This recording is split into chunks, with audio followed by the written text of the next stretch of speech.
Good morning and welcome to Our Issues Milwaukee. I'm your host, Andrea Williams, and our focus this morning is on an organization that provides education, guidance, services, and support to ALS patients, their families, and their caregivers, the ALS Association. You would literally have to live under a rock to not know about the growing phenomenon, the ALS Ice Bucket Challenge. It has raised millions of dollars, and our goal today is to continue spreading the awareness. My guest is Melanie Roach-Bekos. She's the Executive Director of the ALS Association Wisconsin chapter. Good morning, Melanie. Good morning, and I'm thrilled to be here. Well, thank you for being here. And first and foremost, we've got all these people doing ice bucket challenges. It's important that everybody understands what ALS is. ALS is also known as Lou Gehrig's disease. It is a disease that is 100% fatal. As of today, there is no cause, cure, or treatment. Wow. And a lot of people relate it to Lou Gehrig because of his famous speech. But in the last 75 years, this disease has been incredibly underfunded and ignored.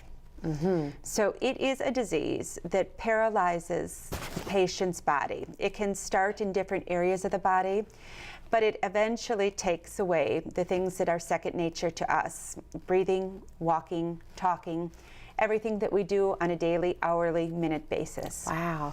And Lou Gehrig, as you just mentioned, he first brought national and international attention to the disease back in 1939. And when he suddenly retired from baseball, people wanted to know what was going on. So not that of course, is what you want to happen for something to become well known, but it did help in people becoming more aware and understanding what ALS is. It absolutely did. And his luckiest man speech, you know, because he was dealt this blow, you know, to his spirit and to his career and to everything else. But he still felt from the love and support that he had that he was the luckiest man. Wow. So it has been associated as Lou Gehrig's disease up until today.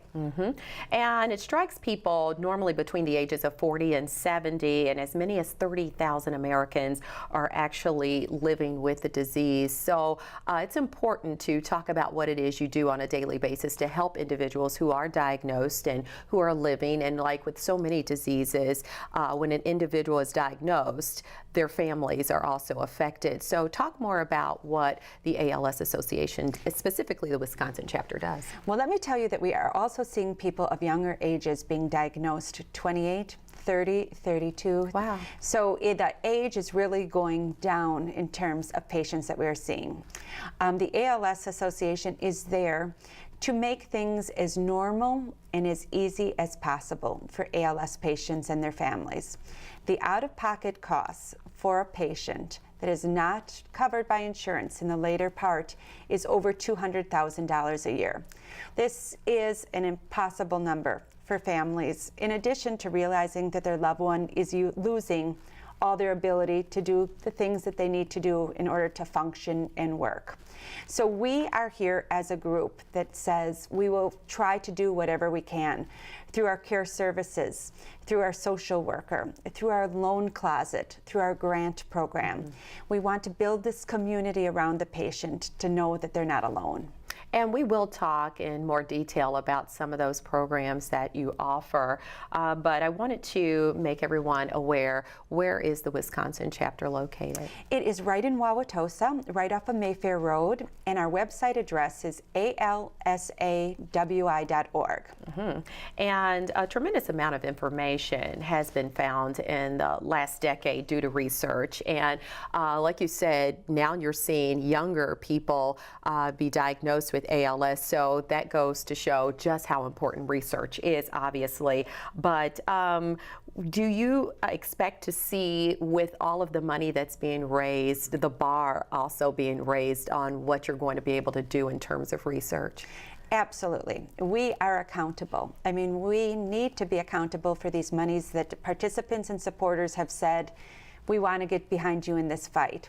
So we will have research done throughout the country, the best minds in the world actually working on this puzzle. And together, there's no doubt we'll find the answers. And stem cell and gene therapy, they are also pretty promising with the fight for a cure as well. Correct. Okay, so what are some of the symptoms that an individual should be aware of? And you can never diagnose yourself, but if there are some of the symptoms that someone may be experiencing, or maybe they're talking to someone, that's what awareness is all about. So if we can pinpoint some of the things that people should be aware of, they'll know they need to see a doctor. Well, absolutely, and it is different for each and every patient, but I can give you examples. There's an ALS patient, Jim Utezi, and he was very athletic, played ice hockey, and he noticed that he was having weakness in his shoulders when he was working out and wasn't able to lift the same amount of weight that was usual for him.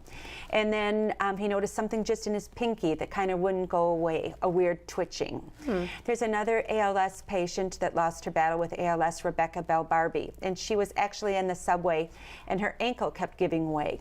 And she just thought it was really weird. But it's a weakness in the muscles. So it can, a lot of people think, it's something with their shoulder. There's a sense of weakness or tripping, and it just doesn't make sense.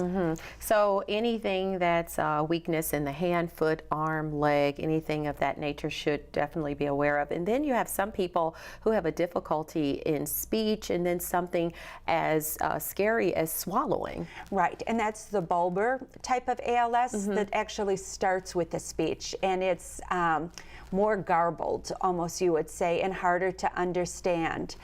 And that's another form of this ALS.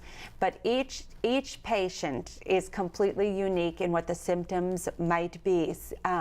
So it really has to be determined, and there could be, and you always hope for other causes, because ALS is the last diagnosis you want to receive. Yeah, and when you talk about some of the symptoms, those are also symptoms that you would hear when you talk about stroke and things of that nature. So the bottom line would be, see a doctor as soon as you can. And one thing that I'm wondering about when you talk about being diagnosed, is it like some other diseases, the sooner it's caught, the better, or is it too late? With ALS, it really does not have an impact on when you're diagnosed. Like I said, there is no cause, cure, or treatment, so the diagnosis is a really tough diagnosis.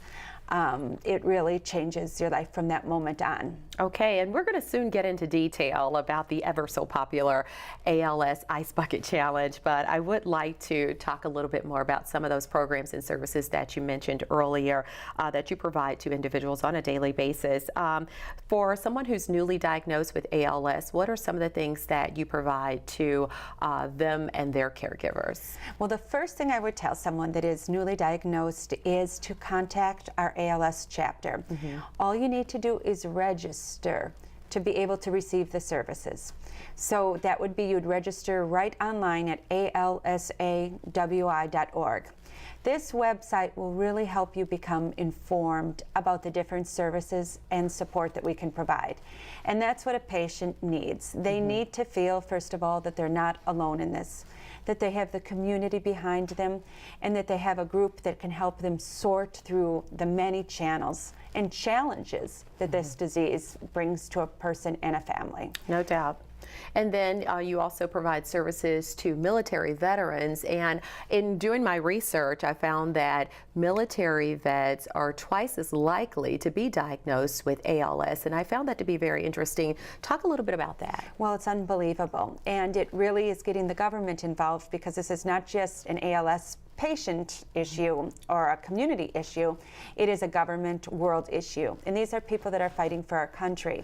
And if they are likely to be diagnosed twice as much as the regular person, then we have to figure out why. And that's currently the situation. So people that are serving for us are at higher risk. And the question is, why is that, and what are we going to do about it? So many questions, but like we said, a decade ago, you didn't know the things that you know today. So with time and all of the outstanding donations, it will definitely, I think, put full forge ahead on finding a cure. That is the hope. And speaking of finding a cure, let's now get into this whole ALS Ice Bucket Challenge. How in the world did it get started? started? I would like to know that. I mean, it is so exciting. And it actually started out east with a gentleman named Peter Freites and his family. And he is the 28-year-old. And it started with he and his family putting it out there.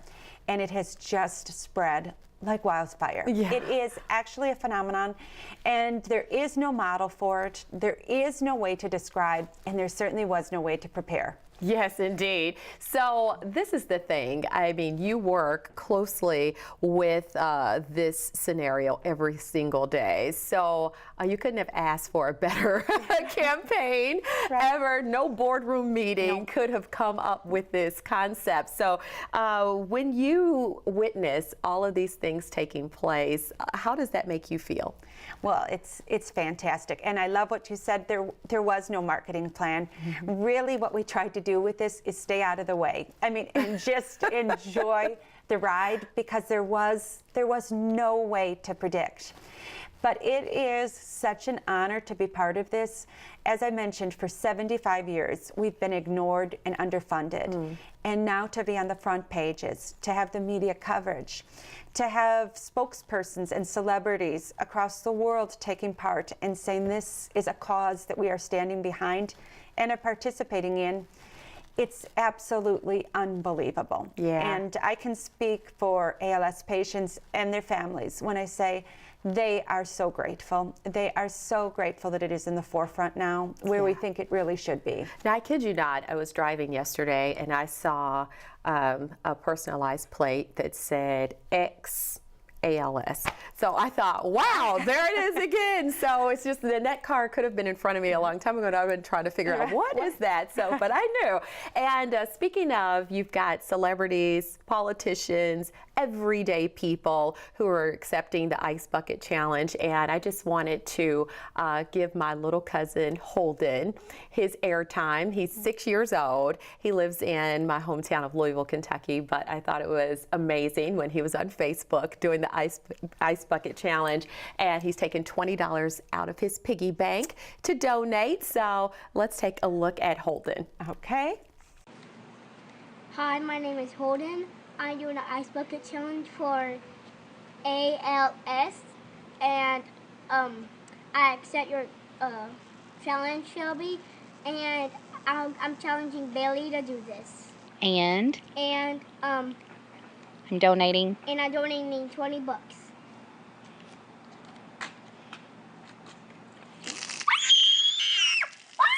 That scream, I don't know. I guess the water is that cold that that's a high-pitched scream we heard there. So I'm just proud of him, and I love that. And I know he's not the only child that has taken awareness to this as well. Well, and I'd like to give a shout out to Holden as well and say thank you for breaking into your piggy bank and sharing your story and your hard-earned money. And that's what we're seeing. We are seeing people send donations to the ALS Wisconsin chapter that are for $1, $5, $10. And each and every dollar makes a difference in this fight.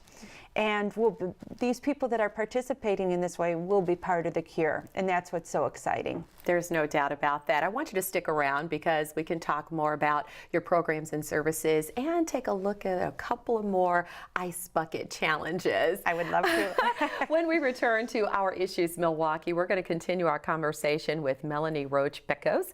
We'll find out about the Ice Bucket Challenge and become a game changer along with it and see exactly how much money has been donated up to this point and a whole lot more. We'll be right back.